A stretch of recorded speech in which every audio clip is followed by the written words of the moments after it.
this is Lakshya Mittal. Welcome to my channel Go and Code. So in this video we'll be discussing puzzle 37 which is the counters and the board problem. तो हमें question में क्या दिया है कि दो counters हैं and n is greater than 1 and we have to place these 2n counters on an n cross n board so that no more than 2 counters are in the same row, column और diagonal.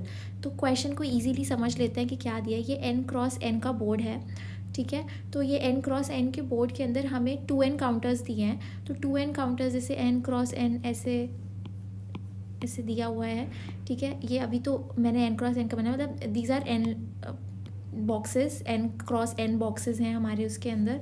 तो we have been given 2n counters, 2n blocks दिए हैं हमें और हमें उन blocks को ऐसे अरेंज करना है so that no more than 2 counters are in the same row और कॉलम.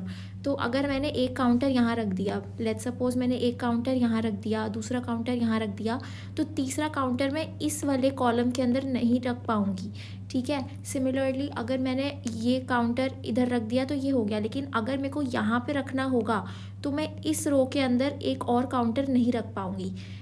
सिमिलरली ये डायगोनल भी दिया हुआ है. कॉलम का हमने देख लिया, हमने रो का देख लिया, अब डायगोनल का देख लेते हैं. मैं यहाँ पे कहीं पे भी नहीं रख पाऊँगी बिकॉज इस डायगोनल के अंदर ऑलरेडी 2 काउंटर्स रखे जा चुके हैं, तो अब मैं तीसरा काउंटर यहाँ नहीं रख सकती. तो क्वेश्चन के अंदर यही दिया है कि so that no more than 2 counters are in the same row और कॉलम और डायगोनल, ठीक है. तो ये क्वेश्चन के अंदर दिया हुआ है. तो हमें ऐसा कुछ फॉर्मूला या कुछ मेथड डिवाइस करना है जिससे हमारा आंसर आ जाए so that we are able to place 2n counters in n cross n board. तो उसको हम कैसे सॉल्व करेंगे? उसको सॉल्व करने से पहले ये देख लेते हैं हम कि n हमारा इवन है या ऑड. अगर n हमारा इवन है तो हमारा आंसर अलग होगा, हमारा pattern of finding out the answer will be different. And अगर हमारा n ऑड है तो हमारा आंसर डिफरेंट होगा. तो अब मैंने एक फिगर ऑलरेडी बना के रखी हुई है. तो वो फिगर में ये दिया हुआ है कि अगर आपका मान लो n इवन है, तो अगर if our n is even, तो अगर n इवन है तो कितने लिए हैं मैंने n, 1 2 3 4 5 6 7 8, ये n इवन है. और इन दिस पर्टिकुलर सिनारियो मैंने n इक्वल्स टू 8 लिया है, ठीक है. n इक्वल्स टू 8 लिया है तो 8 इधर है, 8 इधर है, टोटल हमारे 64 है. तो बेसिकली चेस बोर्ड ले लिया हमने. तो ये 8 इधर है, 8 इधर है, 64 बॉक्सेस है टोटल. और हमें 2 इंटू n 16 काउंटर्स प्लेस करना है. मीन्स 16 काउंटर्स हमें प्लेस करना है so that they do not fall in the same place as in कि 2 काउंटर सेम रो या सेम कॉलम या डायगोनल में नहीं होने चाहिए. तो हमारा मेथड क्या होगा?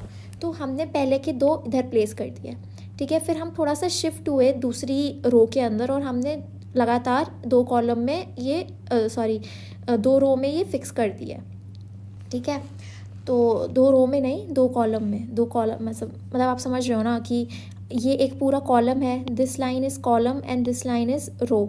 तो इस एक कॉलम के अंदर हमने 2 रोज़ का यूटिलाइजेशन किया, दूसरे कॉलम के अंदर हमने 2 रोज़ का यूटिलाइजेशन किया, तीसरे में हमने फिर से 2 का यूटिलाइजेशन किया एंड चौथे में फिर से हमने 2 का यूटिलाइजेशन किया, ठीक है. तो अब आप ये देख पा रहे होगे कि इस पर्टिकुलर कॉलम के अंदर सिर्फ 2 ही काउंटर्स हैं, इस पर्टिकुलर कॉलम के अंदर 2 ही काउंटर्स हैं एंड सिमिलर गोज़ फॉर रो.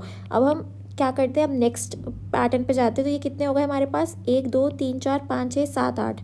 हमने 8 इधर फिक्स कर दिए और 8 फिक्स करने के लिए हमारे कितने कॉलम्स लगे? हमारे कॉलम्स लगे 1 2 3 4 कॉलम्स लगे. अब हमारे पास 4 कॉलम्स और बचे हैं, तो बाकी 8 हम उसी फैशन में बाकी के 4 कॉलम्स में फिक्स कर देंगे और ऐसे हमारा इवन नंबर ऑफ केस के लिए आंसर आ जाएगा. अब ऑड के लिए थोड़ा अलग होगा पैटर्न, तो ऑड के लिए भी पैटर्न देख लेते हैं. अगर हम n इक्वल्स टू 7 के लिए कंसिडर करते हैं तो ये हमारा 1 2 3 4 5 6 7 है. तो ये ऑड भी है, 7 इज़ अ ऑड नंबर. तो अगर हम n इक्वल्स टू 7 के लिए कंसिडर करते हैं तो हमारे total number of counters will be n into 2. तो number of counters are n into 2 which is 14. तो 14 काउंटर्स हमें कुछ ना कुछ करके अरेंज करने हैं where n is even and here in our case n is 7 और ये 7 ऐसे. तो हमारे पास टोटल 49 बॉक्सेस है. पहले हमारे पास 69 बॉक्सेस थे, अब हमारे पास 64 बॉक्सेस थे, अब हमारे पास 49 बॉक्सेस हैं. तो 49 बॉक्सेस हैं, तो उस 49 बॉक्सेस को हम कैसे अरेंज करेंगे? तो आपने देखा कि इस केस में क्या है कि पहले 2 अरेंज कर दिए, फिर 2 वैसे ही अरेंज कर दिए, फिर 2 वैसे ही अरेंज कर दिए, लेकिन एक हमारा बच गया तो एक हमने अरेंज कर दिया। पहले हमने 2 के जोड़े में किया था, पहले 2 फिर 2 फिर 2 एंड सो ऑन, लेकिन इसमें एक जोड़ा कट चुका है।